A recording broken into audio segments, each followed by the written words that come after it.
the cars start the formation lap, all eyes are on the battle for championship honours between Ian Carville and John Gladman. Jack, but no time for that because the green light, or rather the Union flag, has already been dropped and the Siemens reached Yokohama Steve Palazand outdrags Carville into Gerrards for the first time, with the rest of the pack in hot pursuit.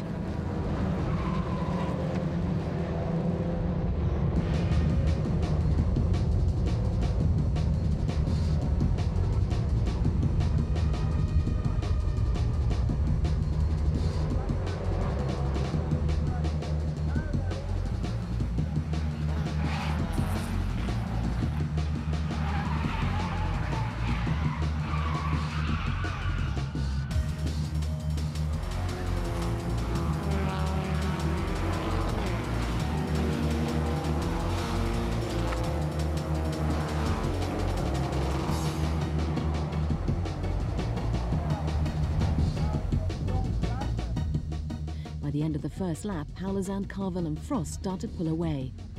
Gladman remains in 8th place, but is soon challenging for 7th spot.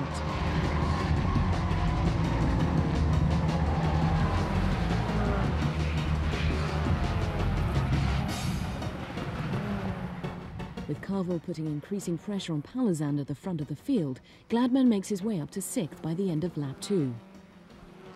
By the start of lap 3, Ian makes his move and, from a long way back, passes Palazand cleanly down the inside going into Gerrards.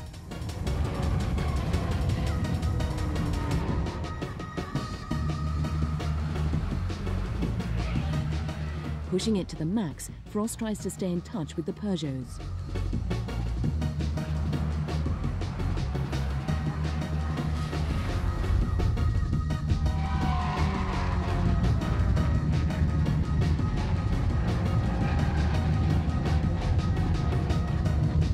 Now Carville gets the hammer down and starts to put some distance between himself and the chasing pack.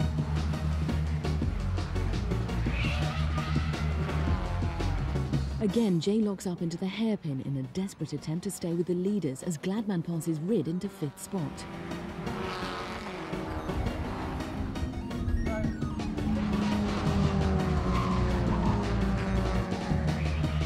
An inspired overtaking manoeuvre around the outside of the hairpin moves Blunson past Frost and into 3rd. But this allows Gladman to close up, an opportunity he doesn't squander by outbraking the Suzuki easily into the hairpin on the very next lap, putting him into a championship-winning position.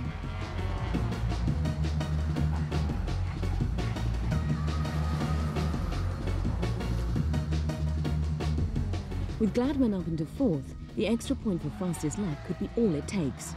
And everybody seems to want it. With lights ablaze, Gladman fights hard for 3rd as the race enters its final lap.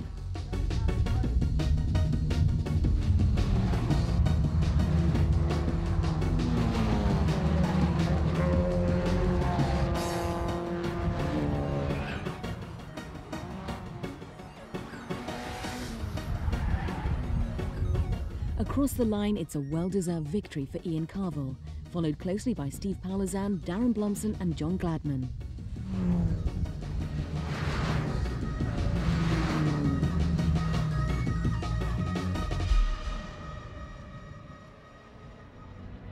While Carville weighs in at Parc Fermé, John Gladman runs off to check the new points totals, leaving Ian to celebrate his race win.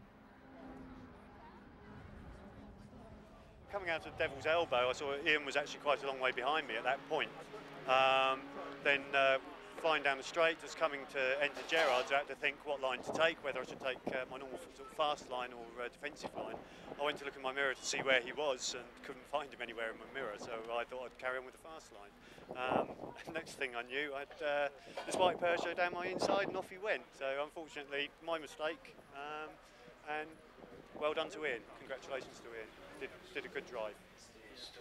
At race administration, some frantic calculations and double-checking of scores are underway in order to establish who is the 1999 Stock Hatch champion. Okay, 26.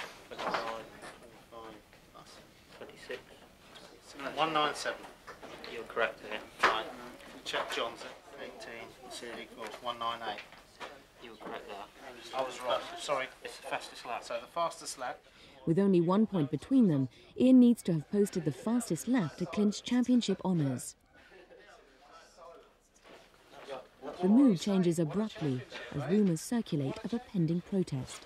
What it means is if there's a protest in, no results will be published. They said I've got fastest lap, so now it depends on what protest. What's the protest then? Is it Darren Blumpson in front of me? It's got, in my opinion, a legal flywheel. It's got 12 holes cut in it, the ½ inch. I see it when he blew his clutch this morning. I looked at the flywheel and went, blimey, loads of holes. And it is for the championship, and I'm sorry to do it to a friend, and even sorry to do it to Ian, because I prefer to do it on the racetrack. But if someone's running, in my opinion, a legal car, then they've beaten me unfairly, haven't they? Because if he didn't have an illegal car in the race, I'd have probably beaten him fairly. We'll see what the clerk has to say. Whatever happens, Ian, I'm sorry, mate. Yeah, but Johnny's beaten me as well, with the same flywheel. Well, if you knew about it, you need to protest it.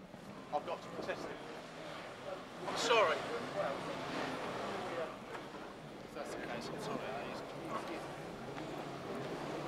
Paddock talk is of nothing but the alleged technical infringement on Blumpson's car and the effect that it may have on the championship.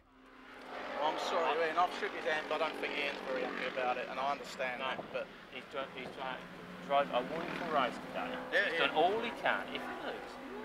Yeah. Well, good luck. See you later. What do you do? Ian got fastest lap, so therefore we're absolutely even on points, but he wins because he's got 4 and I've got 3 wins in the championship. Right. So we're absolutely even on points, 197 or 196 points, absolutely spot on even. But if my protest goes through and I'm, basically I'm vindicated and I'm right, I then get another 2 points, and that means I'll beat Ian in the championship. Why should they go back and recheck it again? They should have held on to it when I was in there. And they were given an option to do that as well. It's not a way to win it. I mean, if I could have got by him, yeah, I'd have been a lot happier. I've come into this championship because I like to make friends with people, and I'm going to be leaving the championship now with the most unpopular bloke in the world. It's a blue book. I need a blue book.